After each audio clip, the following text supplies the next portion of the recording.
Hi, I'm a forester here, and if you play around with sharp instruments, you're going to get cut eventually. From my experience, most cuts come from things other than knives. You may have watched Nuttin Fancy's video about his wife cutting her finger, and it was with a rotary cloth cutter like this, not with a knife. Nuttin put something on the cut so that there wouldn't be a scar. Well, I'm sure it's different for a lady, but I kind of like scars. Scars are visual reminders of past life experiences. It seems like a lot of men that I knew growing up had scars. Missing digits, stiff fingers. I always thought that looked kind of cool. They worked in furniture factories and textile mills, and from personal experience I can tell you that safety wasn't what it should have been. I worked in a textile plant growing up, and I've seen huge rollers take a man's arm up to his shoulder and a woman's hair pulled out by its roots. I even had a relative who was bitten by a rattlesnake on the end of his finger while out cutting wood. He knew he couldn't get help fast enough to do any good, so he laid his finger on a stump and chopped the end off. That had to hurt. Well, I didn't try to emulate that relative, but I've had my share of cuts also. My first cut that I recall was on my thumb. It was a cut from my very first pocket knife when I was a young boy.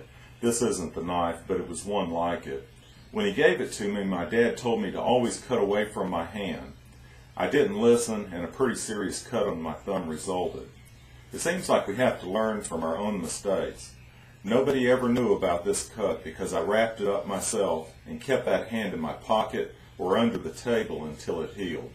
The scar was visible for many years, but there's no sign of it now. I know we lose skin cells, so maybe time erases scars. There's a life lesson in there somehow. What if we could actually learn from other people's mistakes instead of having to make them ourselves?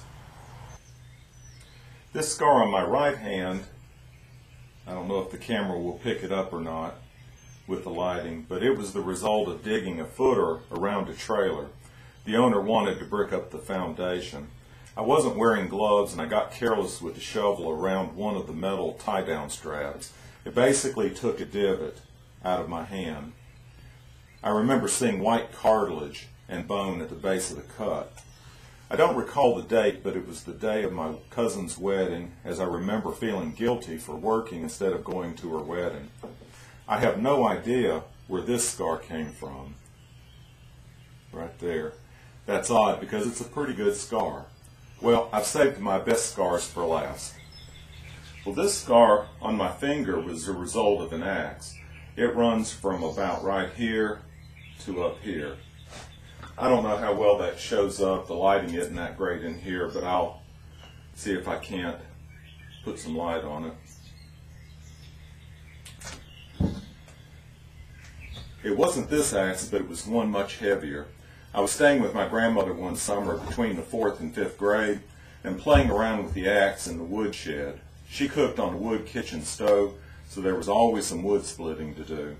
I've always enjoyed splitting firewood, and even now I cut and split firewood as much for recreation as anything. Well, when I quit splitting firewood, I began sharpening the end of a pointy throwing stick. Thinking I could control the axe with one hand, I laid this finger on top of the stick to hold it at the correct angle. Well, you can guess what happened. The axe came down across my finger and almost cut it off. The doctor said I was lucky that the blade landed exactly where it did, as the knuckle separated without doing much damage to the bone. In any case, my first reaction was to run and hide. I figured I was in trouble. I resisted the urge, though, and I went into the house holding my finger together with my other hand. I believe it was my aunt who took me to the doctor. I had my stiff finger for a short time until the doctor told my dad to force me to bend it, or else it would be stiff for the rest of my life.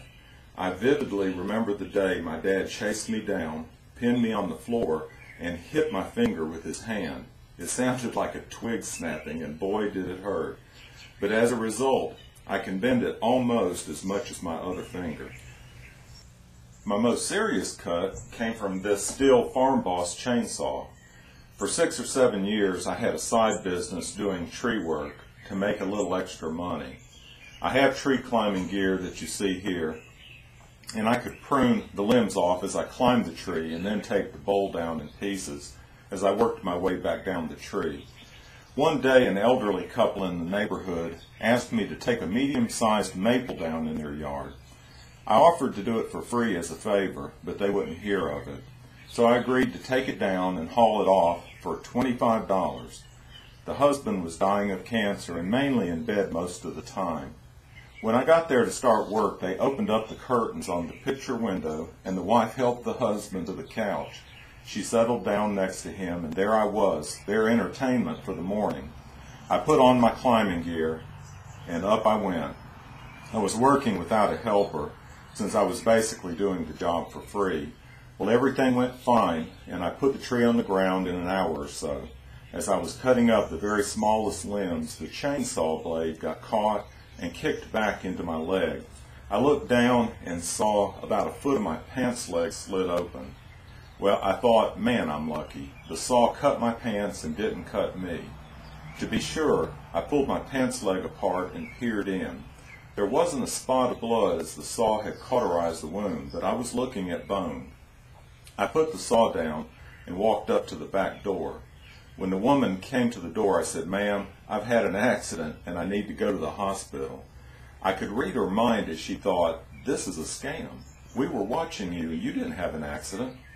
I apologized for leaving their yard a mess, and I proceeded to drive home and then on to the hospital with my wife and daughter. The favor that I had wanted to do for the couple ended up costing me much more than the $25 that I made taking the tree down. I decided to ask the doctor to give my daughter a lesson in stitching up wounds. She watched so closely it's a wonder he didn't stitch her nose to my leg. She must have learned something, because I let her take the stitches out instead of going back to the doctor. Here's a quick shot of the cut on my leg from the chainsaw.